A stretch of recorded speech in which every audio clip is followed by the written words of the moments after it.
Hikers and backpackers of Reddit. What is the weirdest or creepiest thing you have found while hiking? Took my young children to a cave not far from the house. Popular spot, but we had the place to ourselves. You can walk through it in about 30 minutes without too much difficulty. It has a tiny exit at the opposite end. It was pretty muddy, so we decided to turn around and head back to the entrance. Halfway back, there was a lit candle sitting about 8 feet up one side. It was definitely not there on the first trip. I went into full-on protective dad mode knowing there was likely someone hiding in the dark while we walked the rest of the way out. I was backpacking in Yellowstone above the tree line at about 10,500 feet. We are hiking on a ridge above a lake when all of a sudden we come across a horse skull. No body, just the skull, pretty cool looking. We get to our campsite not too far away from the lake near where we found the horse skull. When we climb down to the lake we find the body of the horse rotting on the edge of the lake with negative film strips floating in the water and laying around the shore near the body. I've spent various stretches of time backpacking and camping throughout the US and seen some strange things. My brother and I came across an abandoned trailer town, of sorts, that scared the hell out of us. We also came across a rundown town, really small, out in New Mexico that seemed to have one person living in it. We based that on the fact that there was still some food and supplies there that were fairly fresh, perhaps just a few days old. Spent a couple days there trying to find the person, just to find out why they were staying in the town. Never found the person. We found the skeletal remains of an unknown number of deer, ranging from bucks to fawn, ensnared in a barbed wire fence that encompassed a 10 by 10 area in the Ozarks. A few of the skulls topped the fence posts, and there was one post in the middle of this area that had decaying deer bodies, looked to be 2, but there were only 6 hooves jutting out of the wreckage, wrapped around it. We found a dummy hanging from a tree while in the Yukon Territory of Canada. Literally out in the middle of the woods. No reason for it, as far as we know. And we also came across a dead junkie on a road out of Olympia. Obvious odd, as he had his arm tied and a needle in hand. Eyes were glazed over and staring straight ahead, mouth slightly ajar. Edit, why do you guys want it to be meese? It's technically moose. Plural and singular. I know it's buried already, but, a meth lab. With manufacturers. And their guns. Lost 1K in camping gear that night, and nearly our lives. I'll tell the story if anyone sees this/response. Edit, holy shit, okay. Me and a buddy chose some national forest in Oregon specifically for how remote it was. About a year prior a family became lost and the father was never found, although mother and child lived to tell the tale. Anyway, we set up camp around 4 p.m. after getting pretty deep into the woods on a mountain accessed by logging roads, maybe about 100 to 200 yards from where we parked, near a lake. Without much else to do we started a fire and cracked some beers as the sun went down. Then pickup trucks started going through the woods, slowing down when they saw our campfire. We got curious, and stupid via the beers, and went deeper into the woods. Seemed like a hell of a party was going on. Then we stumbled into a clearing where maybe 15 to 20 dudes were hanging around a bonfire next to a mossy rundown camper trailer. One had a pistol on his hip, another was just chillin' with a shotgun. We're like oh shit at first, but someone approaches us and acts neighborly and invites us to have a beer, so it seemed okay. They were joking around mostly, some talking about drugs, coke, meth, but there were some older dudes that seemed pretty tense. As this happened, 4 to 5 dudes who seemed to be standing sentry at the camper, which didn't look like it had been moved in a long time, went inside for a few minutes. When they came back out, they said we were faggots and saw us making out. Pretty quickly I got up to head back to our site, but my slower, drunker buddy took a few punches. Then he made it out and started following, and we were sprinting through the forest in the darkness, just hoping to get back to our site by spotting the glowing embers of our burnt-out fire, the whole time with gun toters in tow. We found our site, and with pretty much everything in the tent we pulled the stakes to toss it in the trunk of our car, when we hear an enraged scream only about 50 yards from us: "Kill the faggots." So we were like fuck it, dropped the tent and gear without even saying a word to each other, and sprinted in the direction of the car. We peeled out and thought we were good, but about 30 seconds later some headlights come up from behind us, and I'm like fuck, that's the truck that shotgun dude was chillin' at. So now we're being pursued by crazy gun-toting rednecks with a superior vehicle in unfamiliar forest on unmaintained logging roads in the dark, and the only thing we can do is speed up. I remember looking at the speedometer as we approached a washed-out hairpin turn, and it was moving from 45 to 50 miles per hour, and the truck was tailing us pretty close, like by only a couple feet, and I was pretty sure that we were gonna slide off the cliff and die. Somehow my drunk-ass buddy managed to power slide that turn and get some distance between us and the tweakers, and we eventually made it to a paved 2-lane, at which point the truck pulled off. We put it together later that the camper was a meth lab, nothing else it really could have been, deep in the forest with armed guards and shit. But yeah, resulted in a drunken high-speed night chase on unfamiliar logging roads, and we nearly slid off the side of a mountain. And sorry about the delayed response, and yes, we learned many lessons from that experience, so no lectures please. This was years ago and we were in our early 20s. Also, posted from my mobile, so probably kinda shitty. When out exploring an old abandoned quarry with some friends, we found this dude stood staring at this rock, occasionally twitching, but he never turned around. We were pretty creeped out, so didn't investigate, and left pretty soon after. Later on that night we found out that another friend was driving down the lane that runs parallel to the quarry, found a guy in a black coat stood in the middle of the road, and wouldn't move. She was pretty freaked out and had to reverse all the way back up the lane in the dark because he was still there. Pretty sure it was the same guy, otherwise it was just a big coincidence. Proof. Edit, bonus photos. Original zoomed out version. I was hiking in the Hoh rainforest on the Olympic Peninsula in Washington back in '03. I was trying to do this really snazzy hike from the ocean to Mount Olympus. Well, day 1 is a blast, get everything accomplished. Day 2, fog. Fog as thick as anything you can imagine.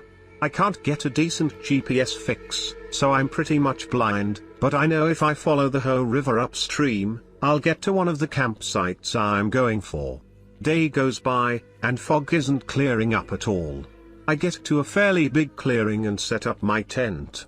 I grab a power bar and chill out as it starts going to the darkest black night I've ever experienced. I'm seriously a bit unnerved at the whole thing, not scared as much as just anxious. About 2 in the morning, I start hearing this huffing noise. Like Darth Vader without the helmet on. My imagination starts to go freaky, and I reach for my flashlight. I pull the drawstring on the tent a little, very quietly, and poke my head out. Still dark as death. I hear the noise coming from maybe 5 feet to my right. At this point, I'm seriously rethinking my belief in Sasquatch. I poke my flashlight out and turn it on. I'm a few feet away from a massive Roosevelt elk, who'd lost his way in the dark as well. He sees the flashlight, bolts the other way, tags a tree and knocks himself clean out. I laid in the tent until I heard a groan, a bunch of commotion, and the big guy grunt away. I was once canoeing the boundary waters between Minnesota and Canada. These aren't your normal backyard ponds. The boundary waters are thousands of enormous lakes interconnected with each other, think mini Great Lakes. We had been canoeing and camping along the lakes for about a week at this point. We didn't really have an itinerary, just planned to boat and camp, fish, and live off the land 2 weeks. We had a GPS and a sat phone to call a helicopter for pickup whenever we were done. Anyway, about a week in and we were set to canoe a few hours to the next lake. An hour or so in and we are in the center of an extremely long and narrow lake. Unfortunately, a storm started to blow in and the waves on the lake swelled to 2+ feet. Too much for our dinky canoes. We pull off to a random clearing on the shore and set up camp in rush to avoid being totally thrashed by a rainstorm. We just set up camp and hunker down for the night. By the next morning it had cleared up. We started walking up the coast of the lake about 200 feet from our camp looking for a good fishing spot. What we actually found was another campsite. However, it was absolutely wrecked. Trash strewn everywhere, tent collapsed and torn, clothes on the ground. At first we were just like disgusted, like what assholes did this? Or left their shit out to be bear food? The more we looked around though, the weirder things seemed though. For one, their garbage was still hoisted into a tree to keep it safe from bears, but the whole bag was ripped open despite being 30 feet in the air. Second, literally everything except the canoes were still at the campsite. Clothes, packs, food, rope, pans, like a serious set of hiking equipment. Enough for 2 or 3 people. Half of it was trashed and torn open, mostly the packs, tent, and clothes. The other half was totally untouched but thrown on the ground. Like somebody noped the hell out of there in nothing but their long johns, ditching hundreds of dollars of gear in the process. We waited a couple hours and eventually called it back to our helicopter crew, but they hadn't been aware of anybody else or gotten any distress calls. We eventually just left everything and moved camp. Everybody was pretty upset by it, and a day or two later we ended the whole trip early because it seemed like nobody wanted to be out anymore. It was the weirdest thing I'd ever seen. First thought was bear attack, but there was food left uneaten, and I've seen bear attacks on camps before, but nothing like this. Bears rip open packs and go after food, and are generally pretty easy to scare away. What still sticks with me is why all their clothes and packs were still there, with half being totally destroyed and half being untouched. I still don't get it. I've done a lot of other camping and hiking, rafting and biking, all around the country, and I've never had any other weird experiences like that. Bushwalking in NSW, Australia, me and my friend came across this weird platform-looking thing made out of rocks. Later that year the cops arrested some bloke on suspicion of the murders of a series of backpackers who had gone missing over the course of a few years, and at the sites of several of the murders slightly off in the bush were these altars. Current Affairs show runs footage of one. The trial and run-up to it were all over the news, and yet's that thing we found. The altars were typically no more than 300 yards from the victims' shallow graves. The guy who was arrested and subsequently convicted for the murders is Ivan Milat, Australia's worst serial killer. The cops are pretty sure that at least one other person was involved in the murders than the one now in jail for the crime. They just couldn't prove it. Fairly avid camper, hiker. Couple that come to mind. 1. Went on a 5-day gold panning trip with a couple buddies of mine. We drove 6 hours down unused logging roads. We're talking totally overgrown roads with trees having to be removed from the road to pass. We saw not one human the entire time we were out there, except for on the third night. At 3 a.m., we are sitting around the fire, drinking some beers, swatting at bugs, and shooting the shit when I hear a something. I look over and notice some light in the trees. What the? It's a truck, driving up the logging road we had cleared ourselves to get there. At 3 a.m., the truck gets up to where we are, pulls into where we made camp, a small turn-off spot for logging trucks, sits there for 10 seconds while we all kinda stare in shock at one another. I get up and start walking towards the truck to say hello and ask what the heck they are doing out at 3 a.m. on abandoned logging roads when the truck just backs up, turns around, and drives off the way it came. The guys just drove 6 hours down logging roads all through the night, sees us and leaves without saying a word. We are all sitting there going, what the fuck? We all figured this guy was driving down the road, getting out and coming back to kill us in our sleep. Next morning we head down the road and nothing, they didn't set up camp or anything. Just left. We figured we were likely camped out near a grow-up for one of the gangs, Hell's Angels most likely, and they were coming out to check who had come out to their spot, or they were there to pick the crop in the middle of the night. 2. One time driving down a bunch of logging roads at night, 4 a.m. Looking for a campsite we had driven past, we took a wrong turn and drove right into a drug operation cashing out the crop. We turn a corner and blam, floodlights and like 15 guys all staring at us in the middle of the forest down logging roads. We just sorta turned around and got the fuck out of there. This is a lot like the first story except I'm the creep in the truck. Ha. 3. One time I was out hiking in the backwoods with a buddy of mine. Way out there with nobody in sight. In the evening I start to gather some wood for a campfire that evening and I pull this stick out of the trees. Stick is maybe 5 feet long, 3 inches wide. It looks like a nice walking stick, straight and mostly smooth. Then I notice that one end of the stick is really smooth, like it's been whittled by someone. I'm thinking, oh wow, what are the odds of that? It is a walking stick, someone has carved a smooth handle on one end. Nope, it's not a handle. It's a dick. Someone had carved the end of this stick into a dick. Someone was fucking the forest. Literally. This wasn't some crude carving, just FYI. This was a work. Like the person put hours into carving it, and was very good at carving. This was a 6 inches long carved with love and feeling, right down to it having bulging veins and other fine details. What the fuck? So I took the dick stick back to camp and threatened to poke my buddy with it, yelling that the forest was going to give him tree AIDS. Good times. I wouldn't call it creepy, but here's my experience. Last year I was with a buddy of mine and we were going to do the Heart Creek Scramble in Alberta, but due to some health conditions he has, it was going too strenuous to complete and we figured we'd make it an easy day and just do the simple trail. Now we're both climbers and have been to Heart Creek for rock climbing in the past and had a great time, so it wasn't a surprise to see the sporadic climbers on the mountainside as we went. Heart Creek is also pretty popular and easy for people who just want to go for a nice nature walk and maybe have picnic. Anyway, so we walked in, enjoying the day watching climbers on our way by. We saw a couple even doing some multi-pitch climbing, which means basically leapfrogging up the route. We settled in for lunch about a half hour later and left a couple hours after that. On our way back I remember seeing a climbing shoe in the creek and thinking, oh, someone must have lost this. I picked it up when my buddy got my attention and I looked further downstream.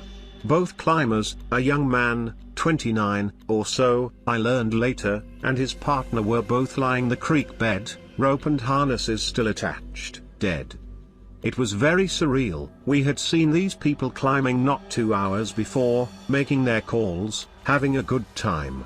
The first reaction I had was that I remembered that there was a family right behind us, a husband and wife with a young daughter who were playing in the creek on the way down. We ran back and stopped them and explained as quietly as we could what was ahead, and before we knew it, looky-loos had come by. It turned out that the husband was an off-duty RCMP officer and so he took control of the situation. I learned later we weren't the first on scene and that the authorities had been called. It was a very quiet ride back into town that day though. Edit, I have more details if people are interested. Real edit, holy crap, sorry all. Okay, more details. So the couple who were climbing were both experienced enough, but one was still learning. They attempted to do a dual lowering maneuver using each other's weight and feeding the rope through their belays. One of them made a mistake and lost their end of the rope, and that was it for both of them. There wasn't a lot of blood strangely and they looked very peaceful. I didn't get a good look at the girl, I mostly only saw the guy there. The story ran for a couple days in the area, talking about the male as the family of the girl didn't want to disclose anything. That was not something I thought I'd see that day, that's for sure. I'm going to peruse the comments for any specific questions. I lived in a national park by myself for 3 months. Several times when I was going back to my trailer for the day, I would hear music like a music box or an ice cream truck. It was always loud and sounded like it was coming from somewhere over my head.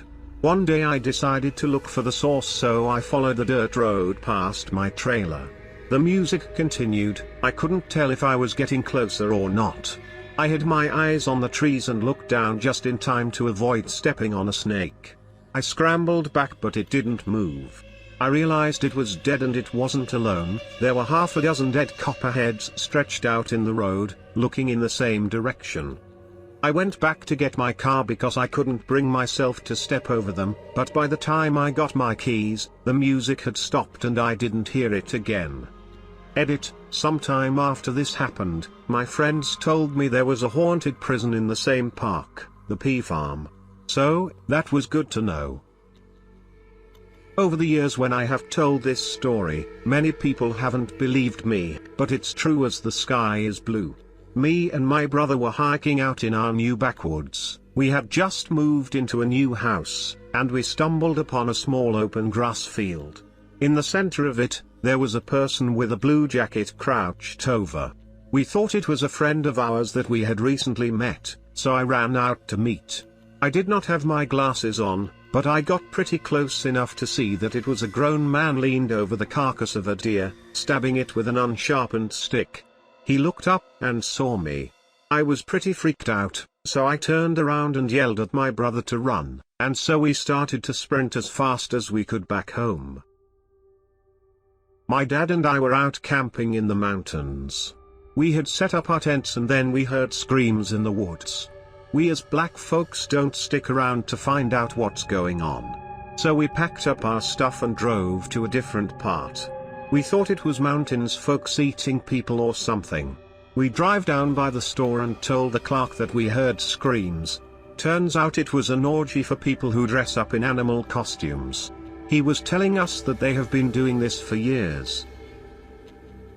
Been waiting years for this question. Hiking alone at dusk doing a 5-mile loop in the Santa Monica Mountains in Los Angeles. I see another lone hiker approaching from the opposite direction. As he gets closer, I suddenly realize I know this person. It's the guy who played Jane Gumb, aka Buffalo Bill in Silence of the Lambs. We get within 3 feet of each other. He looks at me. He sees the lightning bolt of recognition hit my face. His sad and resigned expression back said it all. Yes, I'm him. No, I'm not really a serial killer. I walked briskly by him anyway and didn't look back until I was a good 100 yards down the trail. I work in the outdoor field and lead trips regularly. I once led a trip to the top of Mount Stringer in North Carolina. It's a tough climb to get to the top and about 6 miles from the nearest road. I was leading a group of 8 middle school kids and had one co-instructor. We were camping out on top of the mountain and it was a beautiful night with a full moon. The kids and the other co-instructor went to bed in their tents. I chose to spend the night in a hammock that night.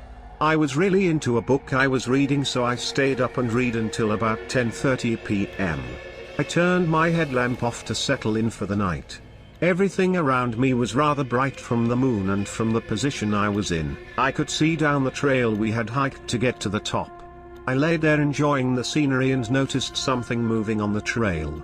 Bears are common in the area, so I perked up.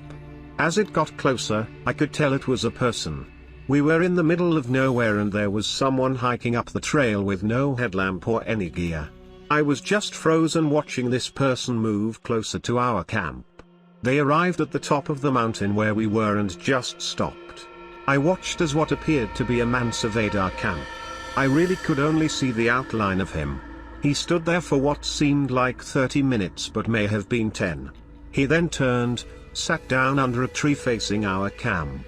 He was sitting up in a way that I knew he wasn't trying to sleep. He just sat there staring at our camp.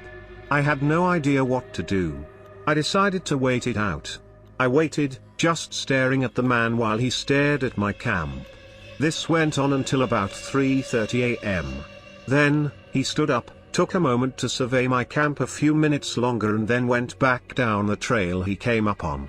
I, to this day, have no idea what that was all about, but it freaked me out. I was paranoid that we were being followed for the rest of the trip. This wasn't while hiking, but once a friend and I were driving on an old dirt roadway out in the sticks in South Alabama, past an old, 19th century, cemetery, when out of nowhere a truck starts tailgating us. This was really late at night and even in the daytime it would have been rare to see a vehicle, so we were a little creeped out. I speed up and the truck stays right on my bumper. I'm now driving as fast as I can without flying off the road on this small, windy dirt road, think Dukes of Hazzard only in a Volvo station wagon, and still can't shake the truck. My buddy who was with me knew the area well and said that we were about to hit a paved road T-bone intersection, and that there was also another small dirt road coming off at a sharp angle from that intersection. He said that if I could get ahead just enough to get out of immediate sight of the truck, then I could cut the wheel hard to the left and whip into the spur road and hopefully ditch the truck. I did what he said, but right when I start the turn at the T-bone I see what looks like an incredibly tall person just inside the tree line across the paved road, covered head to toe in long hair. As I am turning I shout, "Holy shit. Do you see?" And before I can finish my friend says, "That big tall hairy guy." I finish the turn, we ditch the truck, and got the hell out of there, but to this day we really don't know what we saw. My GF and I were hiking not through hiking, just seeing how much we had time to do on and off for 3 months, and we're alone and haven't seen anyone for a while. I'm ahead when I come across this very large brass eagle on a stump. Middle of nowhere, was heavy. Going along and there is more and more random detritus, left behind one object at a time.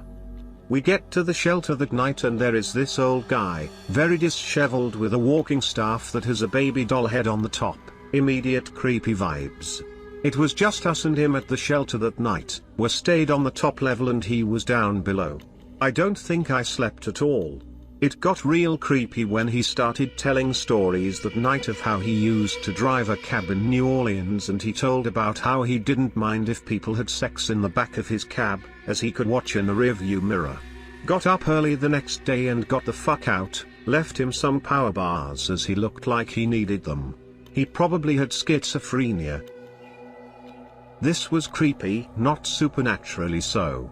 Just because what it was. I was camping and hiking in the Okefenokee swamp. We, my girlfriend and me, were far from being the only ones there, but when we woke up one morning we took a canoe out in the swamp to explore.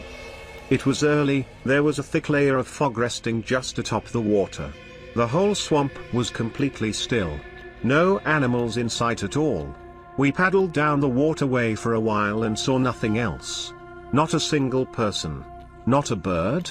Not anything. We didn't hear a single sound. We had just cornered a bend in the swamp and we hear it. The loudest guttural bellow I had ever heard in my life. I could feel it echo through my chest. A true dinosaur sound. We stopped paddling and looked at each other a little creeped out. We knew it was an alligator, but we had never heard one that loud. We both looked behind the canoe and behind us the backs and eyes of at least 20 alligators had risen. They had just surfaced out of nowhere. We slowly start to paddle forward and we hear more bellows. They came from all around us. In front, behind, to the sides, sounds emanating from the bush-covered banks. Each glance behind us we saw more eyes appear. More scaled mounds breaking the water's surface. From the banks in front we would catch tails sliding into the water. Ripples of these huge reptiles broke the water all around us. We looked back again as we paddled faster. Easily 40 alligators behind us now. And we began to see them appear in front. 10 to 15 huge lizards seemingly blocking our path. Then, one of the largest alligators I have ever seen surfaces right where my paddle was going down. I hit the beast on the back of the head and the thrash he made was incredible. When his massive head hit the side of the small canoe I thought we were going in the water. Water came into the canoe as the side dipped down. The beast disappeared below the boat and we held steady. We paddled forward as fast as we could, right into the dotted landscape of scales and eyes. Behind us, that same guttural roar echoed through my body. As we cut through the field of eyes and backs, we started to see the path clear. The huge monster that had almost capsized us bellowed one last time. We turned as we made it past the last of the animals and we could see the monster staring at us. Watching us leave. All the other alligators began to sink to the water's floor. The big guy stayed there watching until he was satisfied we had gone, I guess. Then he disappeared without a sound, back into the black murky depths of the swamp. We banked the canoe further up the waterway, got out and just sat around for a while taking in what had just happened. Geocaching hike deep in the New Mexico wilderness. Entered a clearing and saw a series of half-built / crumbling concrete structures. Rebar poking out of the concrete, and a dirt road approaching from the opposite direction of my hike. Footprints and some recent trash indicated people were still using the site. The whole thing seemed somehow post-apocalyptic and eerie. I was hiking alone, and for some reason the whole situation was freaking me out a bit. I decided to abort the hike and back out the way I hiked in.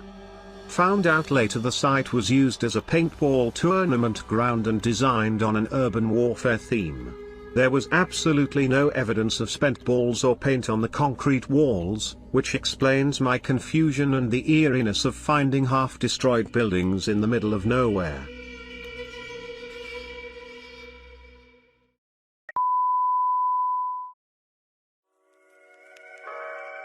Powerful happiness that I just can't seem to get.